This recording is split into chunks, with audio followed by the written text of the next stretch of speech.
I forgave my husband the day I found the receipt, but something in me stayed awake after that. I was standing in the kitchen when it happened, barefoot on the cold tile, holding a cup of tea that had gone untouched long enough to form a skin on top. The kettle had already clicked off. The house was quiet in that late afternoon way, too quiet, like it was holding its breath. I remember thinking how strange it was that a life could sound so normal right before it broke open. The receipt had slipped out of his coat pocket when I hung it by the door. It fluttered down like it didn't belong to anything important. A hotel name I didn't recognize. A timestamp that didn't make sense. 2 nights, not 1, 2. I didn't scream. I didn't cry. I sat down at the kitchen table and smoothed the paper flat with my palm as if ironing it would change the words printed there. Outside, a lawnmower hummed somewhere down the street.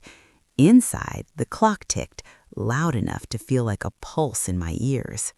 I tell you this first because people think forgiveness is loud. They imagine a moment, tears, apologies, arms wrapped tight. But forgiveness, real forgiveness, is quiet. It starts with staying seated when your legs want to give out. It starts with breathing through the first hour after the truth arrives.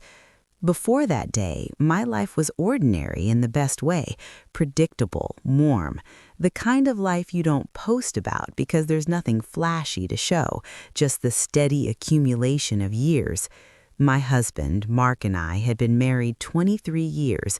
We met young, when our hands still reached for things without hesitation. He worked in logistics for a regional company. I managed the front office of a small dental practice. We had 2 grown children, one just finishing college, the other already married and living a state away. Our house smelt like coffee in the mornings and lemon cleaner on Saturdays. We argued about small things, whose turn it was to take the trash out, whether the porch light should stay on all night. We laughed about the same old stories. We shared a bed where our bodies knew each other's shapes without effort. If you had asked me then if my marriage was perfect, I would have smiled and said no, but I would have told you it was solid. That's the part that still surprises me. There were no shouting matches, no sudden distance, no phone glued to his hand at midnight. If anything, Mark had been gentler, bringing home takeout on my long days, asking how my back felt after work, kissing me before bed. It's strange how hindsight works, how you can rewatch your own life like a movie and wonder which scene you missed the meaning of. The first clue wasn't the receipt. It was the way he started folding his clothes himself. It sounds silly, I know, but for 20 years, laundry had been my territory, not because he wouldn't help, just because I liked the quiet of it, the hum of the dryer, the ritual of smoothing a warm shirt. One evening, I came home to find him standing by the bed, folding his socks with careful precision. "I can do this," he said, a little too quickly, like he'd been caught doing something wrong. I laughed it off. "I didn't say you couldn't." He smiled, but it didn't reach his eyes. That was the first time I noticed it, the way his eyes sometimes looked like they were elsewhere, like he was listening to a different room. There were other small things. He started showering later after I had already gone to bed. His phone stayed face down on the counter. He took a business trip that didn't make it onto the calendar. Each moment on its own was harmless. Together, they made a quiet unease I carried like a pebble in my shoe. I didn't confront him. I didn't snoop. I told myself marriages go through seasons. I told myself to be grateful. I told myself not to turn into one of those women who sees danger in shadows. The night before the receipt fell out of his coat, we ate dinner together. Chicken I'd roasted too long, green beans soft from the pan. He told me about a new supervisor. I told him about a patient who'd brought homemade cookies to the office. We sat side by side on the couch afterward, watching a show neither of us was really following. He reached for my hand. I remember thinking, this is us, still us. The next afternoon, when the receipt lay on the table between us, that thought echoed back at me like a question. When Mark came home, I didn't wave the paper in his face. I didn't raise my voice. I waited until he set his keys down and asked, "How was your trip?"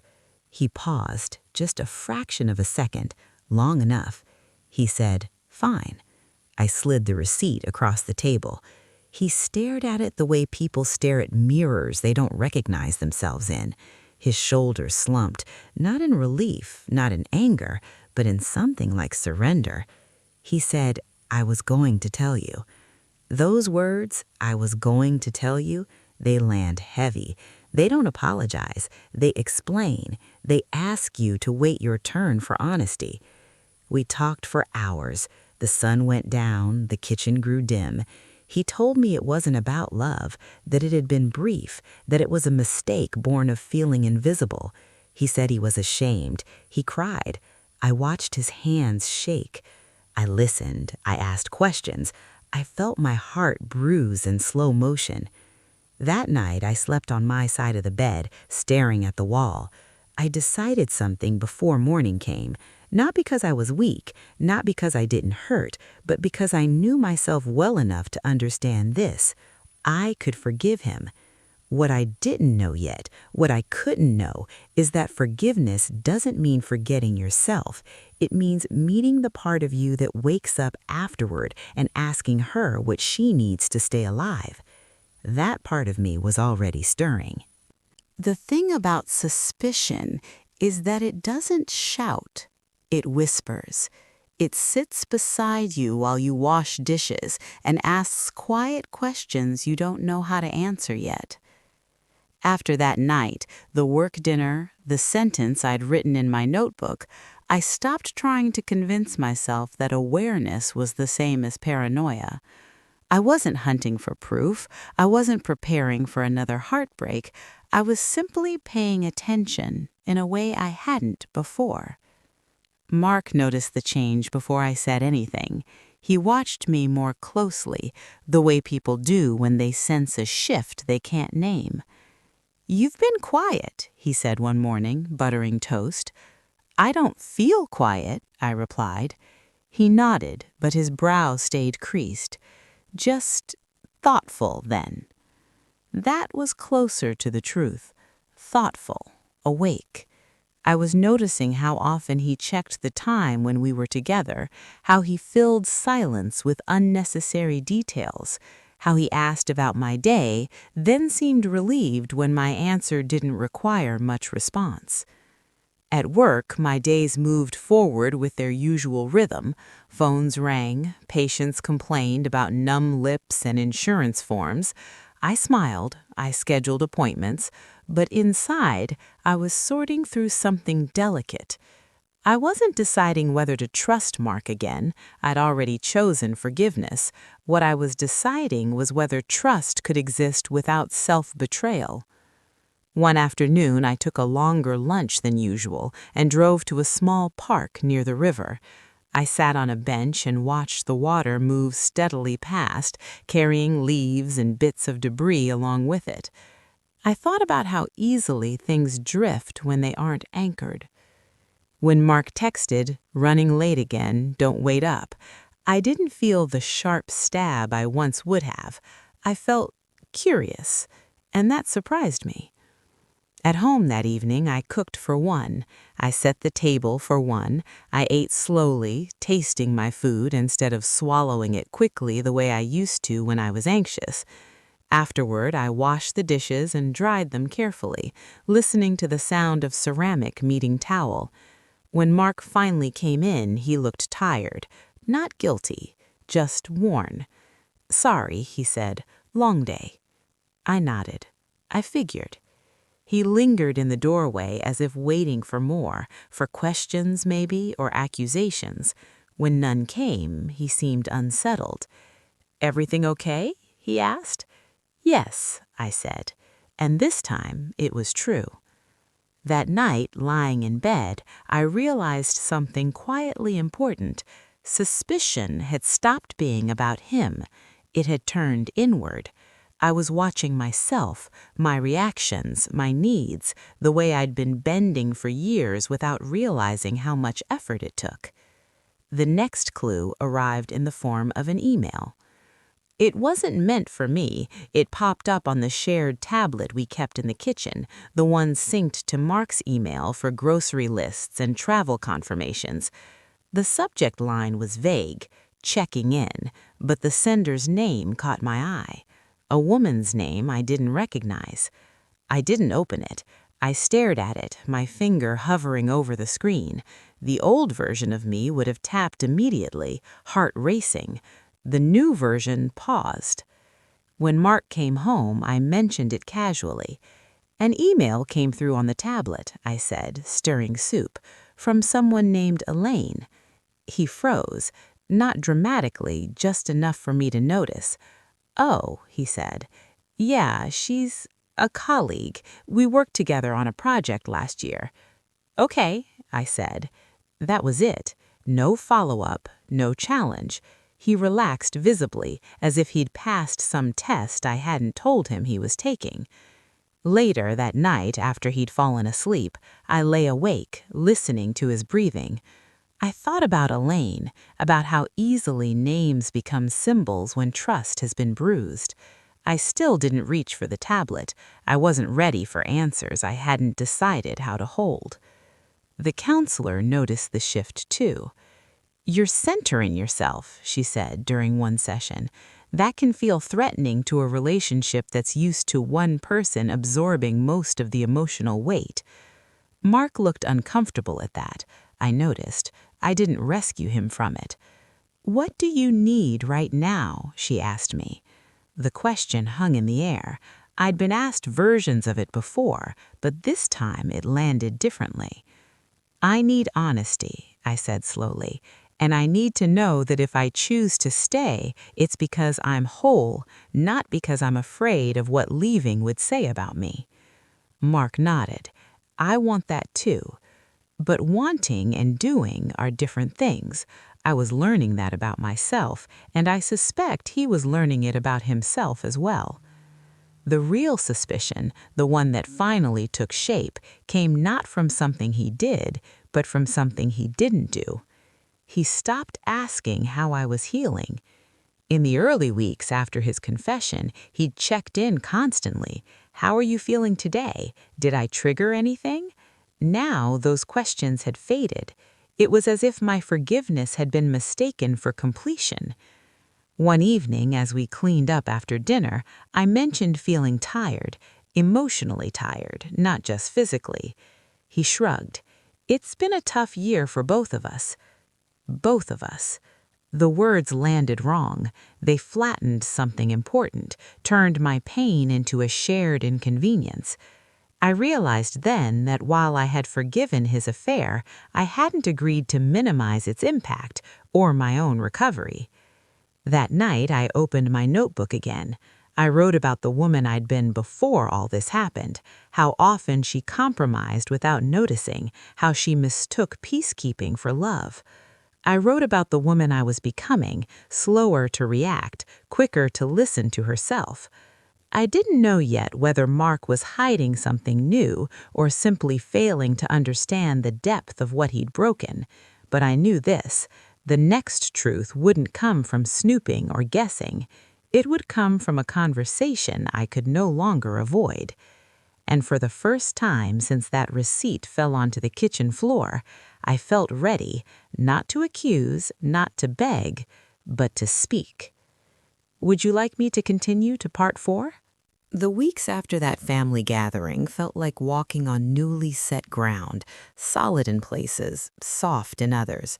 Nothing collapsed, but everything required attention. Mark moved carefully, aware now that his actions echoed beyond our walls.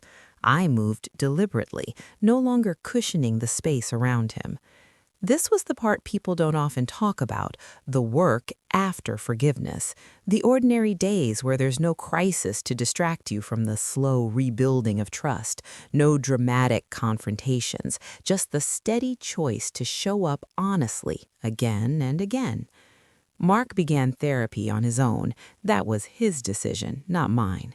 When he told me, he didn't look for praise. "I need to understand why I ran," he said. "Not from you, from myself." I nodded. "That matters." We stopped pretending everything was fine. When something hurt, I said so. When I needed space, I took it. Our conversations grew quieter, but deeper, less defensive, more real. One evening, we sat on the back porch as the sun went down, the air thick with the smell of cut grass. He broke the silence. I think I used to believe love was supposed to be easy, he said. When it wasn't, I panicked. I watched a moth circle the porch light. Love isn't easy, I replied, but it shouldn't cost you your integrity. He nodded slowly. I know that now. The action I took next wasn't about him, it was about me. I asked for a separation. Not because I wanted to leave and not because I wanted to punish him, but because I needed to know who I was when I wasn't constantly calibrating myself around someone else's choices. I need some space, I told him one morning, my voice steady despite the tremor in my hands. Not to end us, to understand us. He didn't argue. He looked scared, but he listened. We agreed on clear terms. 3 months, no dating, no secrecy, continued counseling, separately and together, honesty without expectation. The house felt different with him gone. Quieter, yes, but also lighter. I noticed sounds I hadn't before. The refrigerator hum, the creak of the stairs at night. I slept diagonally across the bed. I made dinners I liked without worrying whether he would. I didn't miss him constantly. That surprised me. I missed us, the idea of us, but I didn't feel incomplete. If anything, I felt intact. Friends reached out, careful with their words. Some offered advice I hadn't asked for. Others just sat with me. I learned which voices calmed me and which ones stirred anxiety.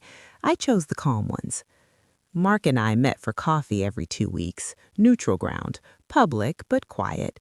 We talked honestly without trying to fix everything at once. "You seem stronger," he said during one of those meetings. "I am, and I won't give that up." He nodded. "I wouldn't ask you to." That was new. The action of his affair had settled into something less visible but more enduring, the loss of my automatic availability, my unquestioned loyalty. Those things once broken don't return the same way. But something else was growing in their place. At the end of the 3 months, we sat together again at the kitchen table, the same table, but this time the light felt different, softer, or maybe I was. "I want to come home," Mark said, "if you'll have me."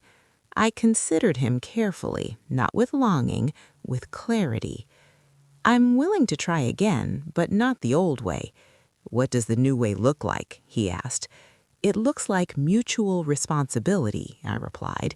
"It looks like me choosing myself even when I choose us." He agreed, not eagerly, not desperately, thoughtfully. When he moved back in, it wasn't a reset, it was a continuation, with rules written in honesty instead of fear. We told our children gently, without details they didn't need. There were tears, there were questions, there was grace given slowly.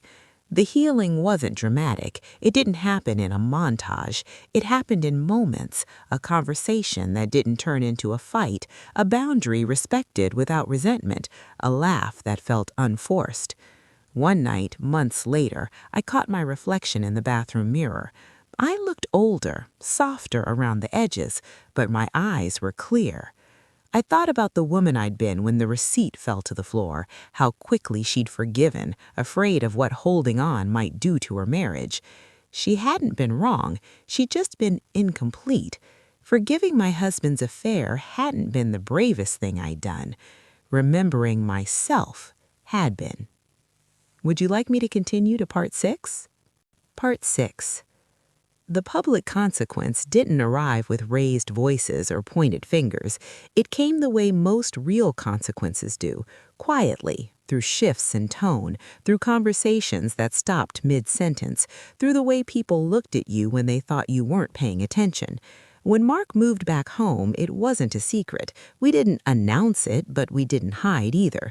People noticed the change in me first. They always do. Strength is visible before explanations are. At work, one of the hygienists asked if everything was better now. She meant well. I smiled and said, different. That was the most honest answer I had. The real reckoning came at a small neighborhood dinner party, a yearly thing we'd attended for over a decade. Same couples, same backyard, same folding chairs and potluck dishes. It was the first time Mark and I had gone together since the separation. As we walked in, I felt his hand hover near mine, unsure whether to take it. I let him, not because I needed it, but because I chose it. Conversations flowed politely at first, weather, travel plans, someone's new grandbaby. Then, as these things do, the talk shifted towards marriages, how long people had been together, how they'd made it work. A woman across the table laughed lightly and said, "It takes forgiveness, doesn't it?" There it was, not an accusation, just a door opening. I could have nodded and let it pass. I could have protected Mark's image. I'd done that for years without realizing it. Instead, I spoke. "Yes," I said calmly, "and accountability." The table went quiet, not awkward, just attentive. Mark's hand tightened slightly around mine. I didn't look at him. "We went through a hard season," I continued. "We're still working through it. Forgiveness isn't the same as pretending nothing happened. No details, no bitterness, just truth." Later that evening, as we drove home, Mark stared out the window. "You didn't have to say that," he said softly. "I know," I replied, "but I wasn't going to disappear for your comfort anymore." He nodded. "I deserve that." That was the consequence, not humiliation, but visibility. People stopped assuming. They stopped praising him unconditionally. They stopped asking me how he was doing without asking about me, too. His family noticed it as well. His sister, who had always been quick to defend him, pulled me aside during a visit. "I didn't know," she said. "I should have checked on you." "Yes," I replied gently, "you should have." There was no anger in my voice, just clarity. Mark heard about these conversations later, secondhand. Each one landed differently. He was learning what it meant to live without the shield of my silence.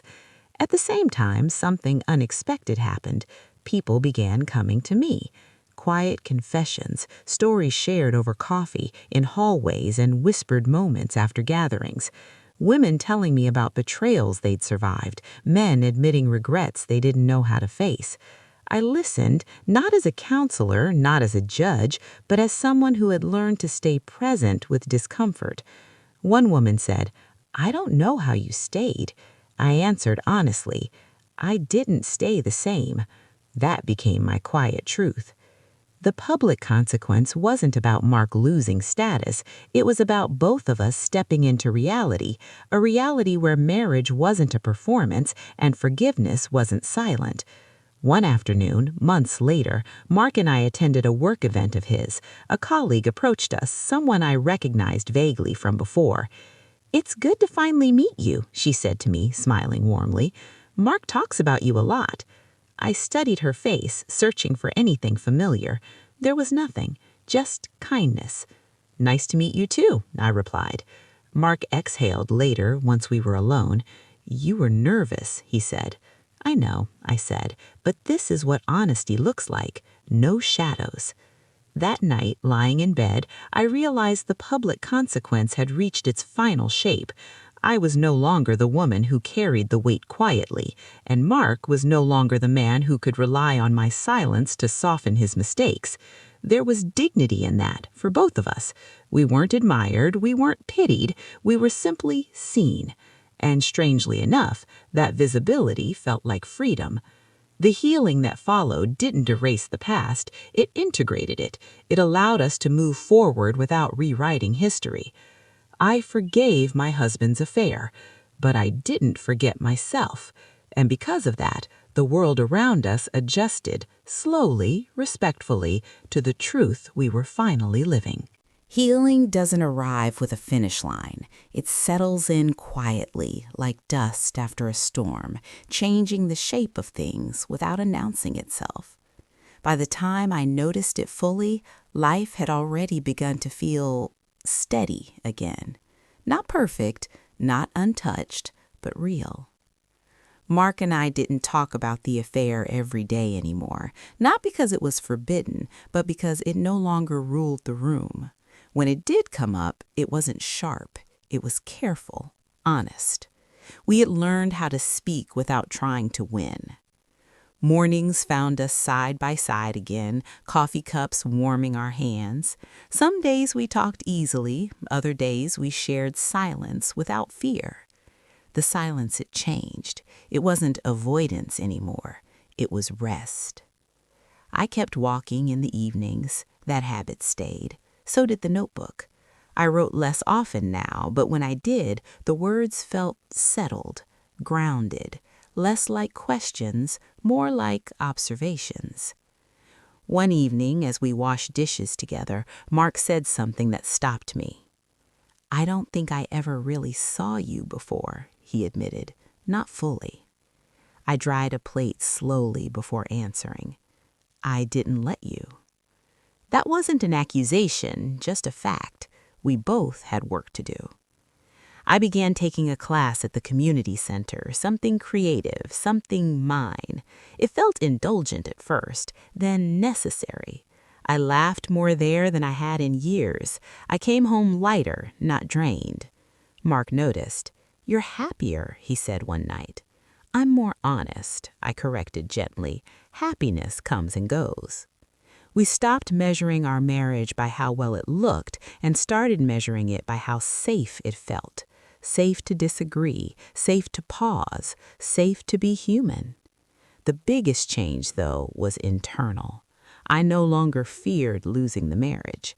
That doesn't mean I didn't value it. It means I knew I would survive with or without it. That knowledge softened something in me. It made love a choice instead of a necessity. When our children visited, they noticed the shift too. Conversations felt warmer, less guarded. There were no forced smiles, no performances, just presence. One night my daughter hugged me a little longer than usual. "You seem peaceful," she whispered. "I am," I said, and I meant it. Mark and I talked openly about the future, about what we wanted, what we wouldn't tolerate, what we were still learning. We made no grand promises, just honest ones. I told him, "If you ever feel the need to escape again, I want to know before you run." He nodded. "And if you ever feel like you're shrinking, I want you to say it, even if it scares me." That was our new agreement. The affair had cracked our marriage open, but instead of stuffing the cracks with denial, we'd let light in. Not the kind of light that erases shadows, but the kind that shows you where they are. There were still days when memory tugged at me unexpectedly, a hotel sign on the highway, a phrase he used to use, a scent in the air. When that happened, I acknowledged it. I breathed. I reminded myself where I stood now. Forgiveness had matured. It was no longer something I gave him. It was something I practiced for myself. I understood then that forgiveness doesn't mean trusting blindly again. It means trusting yourself to respond differently if the truth ever asks you to. That knowledge steadied me. On our anniversary, Mark asked if I wanted to do anything special. I thought about it carefully. "Let's just take a walk," I said. We walked the same route I'd once walked alone, the evening air cool against our skin. He didn't rush ahead, he didn't lag behind. We moved at the same pace. Halfway through, he reached for my hand. I let him take it, not out of habit, out of choice. I thought about the woman I'd been before, the one who believed forgiveness meant swallowing pain quietly. I wish I could sit beside her, take her hand, and tell her what I know now. That forgiving someone else is not the same as abandoning yourself. That peace isn't the absence of conflict, it's the presence of self-respect. That love, when it's real, can survive honesty, but only if both people are willing to be seen. By the time we reached home, the porch light was on. The house felt warm, familiar, not because it was unchanged, but because I was. I forgave my husband's affair, but I didn't forget myself. And in remembering who I was, I found something better than bitterness. I found peace. There's a moment after a storm passes when the air feels different, quieter, clearer. You can still see the damage if you look closely, but you can also breathe again. That's what this season of my life feels like now. Forgiving my husband didn't make me saintly. It didn't make me weak either. It made me aware of my own limits, aware of my worth, aware that love should never require you to vanish in order to survive it. For a long time, I thought forgiveness meant putting the past behind me and never looking back. Now I know better.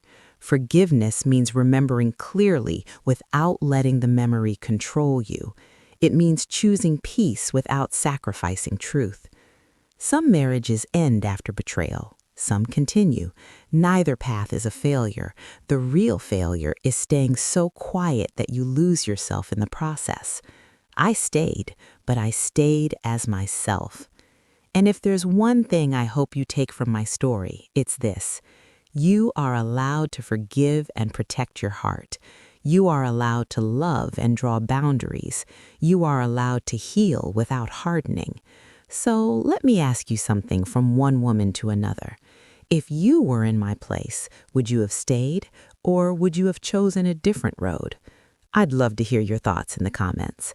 And if stories like this speak to your heart, stories about truth, dignity, and finding yourself again, please consider subscribing and supporting this channel. Until next time, take care of yourself and don't forget who you are.